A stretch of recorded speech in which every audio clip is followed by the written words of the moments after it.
আসসালামু আলাইকুম। আমি মোহাম্মদ সাদাত খান সোহেল আকুপেশার নিয়ে কথা বলি। আজকে আপনাদের সামনে হাজির হয়েছি আকুপেশারের আরেকটি পয়েন্ট নিয়ে। আজকের পয়েন্ট হচ্ছে ফুসফুস জনিত সমস্যা। যাদের ফুসফুস জনিত সমস্যা, যাদের সিওপিডি, ডিপথেরিয়া, নিউমোনিয়া, হুপিং কাশি, ফুসফুসে সিস্ট, ক্যান্সার, টিউমার, এগুলোর জন্য আপনারা এই দুই হাতের এই পয়েন্টে আকুপ্রেশার করবেন। এই হচ্ছে সাইনাসের পয়েন্ট, ঠান্ডার পয়েন্ট। হাতের আঙ্গুলের আগায় আগায় বা উপরের অংশে হচ্ছে সাইনাসের পয়েন্ট, এবং এইটা হচ্ছে ফুসফুসের পয়েন্ট। এটা হচ্ছে ফুসফুসের পয়েন্ট আর গলা। যাদের ফুসফুসের সমস্যা তার ঠান্ডার পয়েন্টে আকুপ্রেশার করতে হবে, ফুসফুসের পয়েন্টে আকুপ্রেশার করতে হবে, এবং থ্রট, গলা।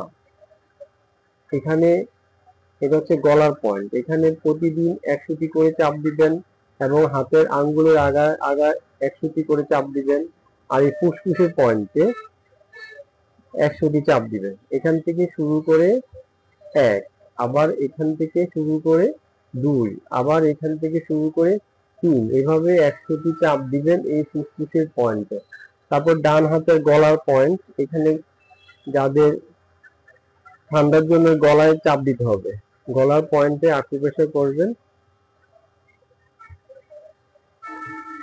দুই হাতটাকে আঙ্গুলে আঙ্গুলে মিলিয়ে ভেবে চাপ দিবেন, তাহলে সাইনাস জনিত সমস্যা থেকে আকুপ্রেশার করে উপকার পাবেন। তারপরে ফুসফুসের পয়েন্টে চাপ দিবেন। হচ্ছে ফুসফুস, অনেকের অ্যাজমা থাকে, ব্রঙ্কাস থাকে, হুপিং কাশি থাকে, ফুসফুসে সিস্ট থাকে, ক্যান্সার থাকে, টিউমার থাকে।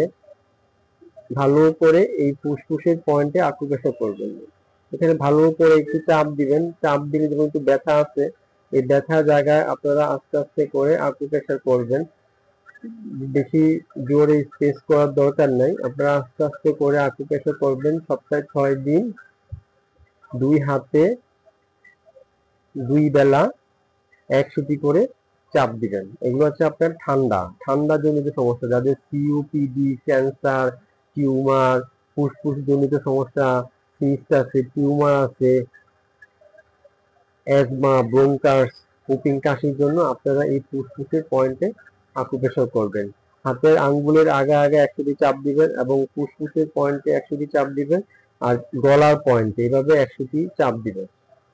তাহলে আপনারা আকুপ্রেশার করে ফুসফুস জনিত সমস্যা থেকে বের হয়ে আসতে পারবেন। ফুসফুস জনিত সমস্যা আপনারা নিয়মিত আকুপ্রেশার করতে হবে। ভিডিওতে দেখানো পয়েন্টে নিয়মিত আকুপ্রেশার করলে আপনি ফুসফুস জনিত সমস্যা থেকে বেরিয়ে আসতে পারবেন। ধন্যবাদ, ভালো থাকবেন। যাদের কাছে আমার এই ভিডিওটা ভালো লাগছে তারা আমাকে লাইক দিবেন, এবং যাদের বুঝতে অসুবিধা হচ্ছে তারা আমাকে কমেন্ট করবেন, এবং যাদের এই ফুসফুস জনিত সমস্যা আছে তাদের মাঝে আমার এই ভিডিওটা বিলিয়ে দিবেন। ধন্যবাদ, ভালো থাকবেন।